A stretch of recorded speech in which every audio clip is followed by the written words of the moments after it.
swung all the way forward and almost smashed my face completely into the ground, face first. Oh, face down.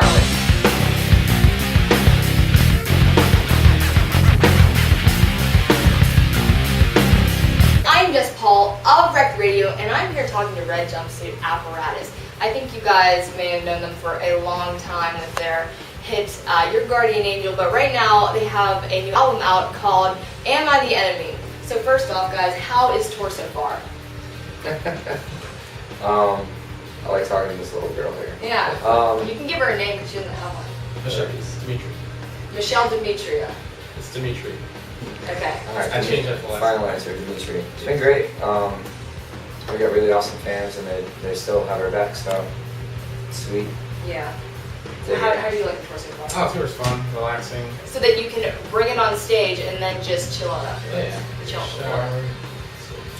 Alright, well, I want to talk about your latest album, Am I the Enemy, and the latest video that came out for that song. You guys kind of did a little political curve here, in a way. Would you like to talk about that? Or is the song more about not talking about politics? What do you guys have to comment on that? You know, we've done a lot of different kind of videos, like from fun, just like hanging out videos, pen and paper, where we're just like blowing up fireworks in my front yard, to serious videos like Face Down. I think that at this point in time, the song that we chose, the lyrics already were political. Yeah. So, I mean, I don't think you can be a citizen in this country right now and not have strong views one way or the other about what's going on. So, we are normal people like everybody else, and we have our opinions on things.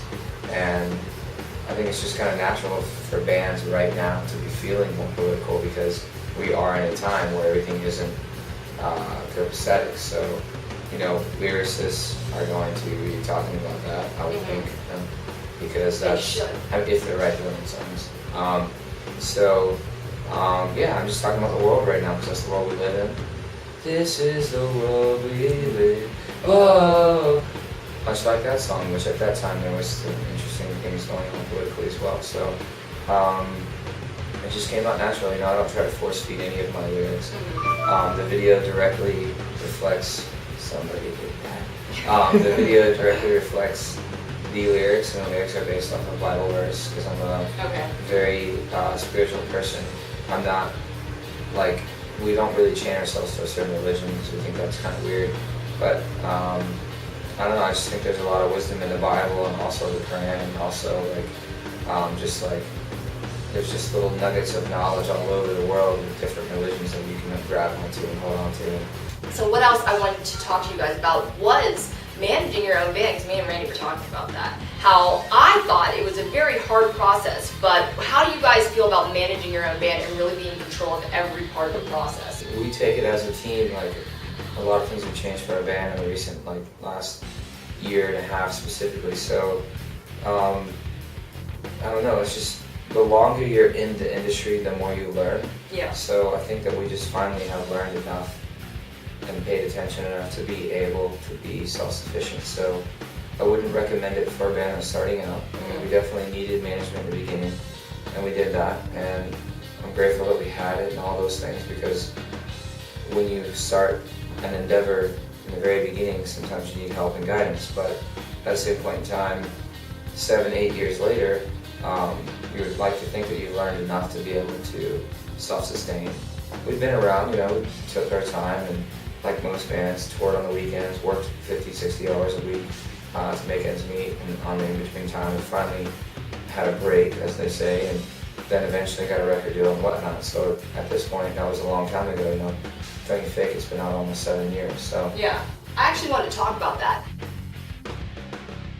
Don't You Fake It, from that album to now, have your themes and your ideas, or even, you know, some of the way that you guys might even sound, has that changed a lot, or do you think it's been pretty straightforward all the way through?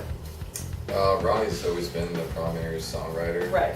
Really, to me, we've always just had our influences, you know, punk, metal, and fusing the two with modern electronics. So I really don't think it's changed at all, honestly.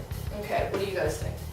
I don't either. I mean, obviously it's my brother Randy. He's actually on the first record. A lot of people don't know that. He helped us out with a lot of like the digital elements, and it's just always been me writing the songs, and then I've had a lot of different guys come in and go out, and I think the cool thing about what we have been through as a band and what the changes that have gone on is that there's nobody that I've been able to find anywhere on the planet, not just in the United States, that's seen us live that can say that we're not better than we ever have been. Oh, So, fantastic. you know, that's fortunate for me, and I'm definitely appreciative of that, and I hope that we're able to, we're about to write a new record, and it's the first time, you know, Josh has been in the band over a year now, and he's definitely brought a lot of like younger energy and new perspective into the band. We are definitely a different band when it comes to like, we're more of a team now than we've ever been. We're more of a unit than we've ever been. And we're more of like just a collective entity as opposed to just kind of me like doing everything and not really having anybody to rely on. So that's cool for me, big time. So we're gonna get to some fun questions now since we've been talking about all the serious stuff. This is something that I love asking almost every band because it's really relevant.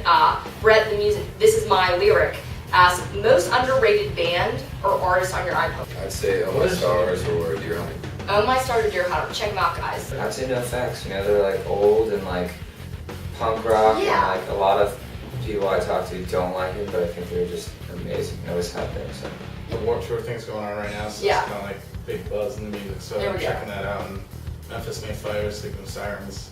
There we go. We were talking about this one. Jade of Jade Black Moon asked, if you could roll over any country for a day, which one would it be and why would you want to roll over it? So these are definitely interesting questions. Me I have interesting personally, viewers. I wouldn't rule any country because I don't think You'd be good at it. I'm not any good at that. So, but if I could just hang out in a country for a day Yeah. and like be a regular dude, I'd go to the Philippines because it rules. All right. It rules Shout on its out to own. the Philippines. Deutschland, Germany. So why would you want to hang out in Germany all day? Because I speak German. I taught Oh. German in high school. And those are my people, dude. Really, really into rock music, so That's true. we have a fun time. They're into metal, you know. Yeah, I mean Heavy anything that's metal. like anything that's rock and roll, like it doesn't have to be straight metal, like punk rock metal. Yeah, exactly. I'd say either Mexico or South America-ish and wipe out cocaine completely. I would like to hang out in Mexico too. You know when I would like to hang out in Mexico? Day of the Dead. I think that would be a blast. Did you guys ever hang out there around Halloween time? No, I've never been to Mexico, even though my wife's Mexican. Oh yeah. So have you been to Mexico or you want to go? I'd like to go, but I bet. Well, you know what, guys? Fund them to come down. Yeah, you guys heard about that crazy stuff? The guy What? got arrested for no reason. Where? The Lamb of God singer. No. Well, yeah, it's very controversial. There's like footage on the internet. I was talking about it on my That show. guy didn't do anything. Free him. Free him. Wiley74. What is the dumbest stunt you've ever pulled? Did it work or was it an epic fail? John. I got a good one. Yeah, I heard that. I tried a piggyback ride with someone on my back once. And I lost my teeth. These are fake. Oh, they're beautiful. Thank Those you. were fake. I told you. My they're- God. I remember that. Huh. No, I remember this, you saying, because of Wrecked No wonder Radio, they're so the band perfect. knows more about each other. Dumbest stuff. I tried to jump off the side of the stage, just like, you know, like the little stage Oh, hop. yeah. Like, we have a few times in the set where Josh will do a solo or our drummer will do a solo, and I kind of jump off, grab some water, hang out by myself for a minute, and I caught the bottom two top parts of my feet on the stage and like swung all the way forward and almost smashed my face completely into the ground, face first. Oh, Face down, if you will. Face down. And luckily, thank God, Oh my God. last minute I put my hands up, got my like body and momentum, and it was just high enough to where my whole body was like, the length worked out to where I didn't have all of my weight toppling over myself. So I just caught myself, and the stage manager and tour manager were freaking out. Like, Oh. what are you doing? And I was just like, I thought I could clear this stupid little rail, like just didn't jump high enough. And it was really like, nobody ever saw it, like, it wasn't like one of those, it wasn't like a public, like, Oh yeah. hey, did you see the singer in Jumpsuit almost break his face? But it did happen, and like, I'm really grateful that it didn't happen. Yes. That was sweet. So. Me too. Okay, I'm stunned. On this last tour, I was jumping off the corner of the drum rise and I landed right on my tuning pedal and completely bypassed the sound. I was like, what is going on? Oh. Oh my God. Guys, it was so awesome to talk to you. Do you have any last message for the Wrecked Radio audience? If you could say something to all my viewers Really love you a lot. What would you want to say? Jess rocks. Oh my god. I didn't mean to merit that, but thanks guys. Okay, any other words? Syrup. Syrup. And we're done.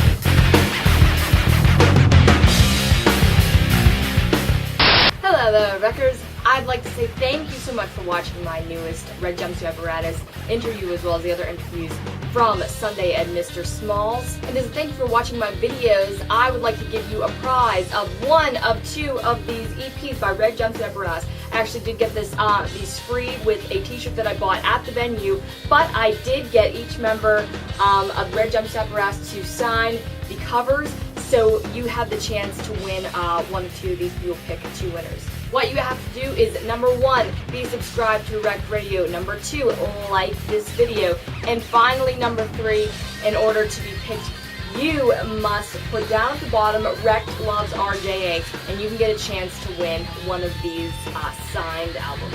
Peace, love, rock and roll.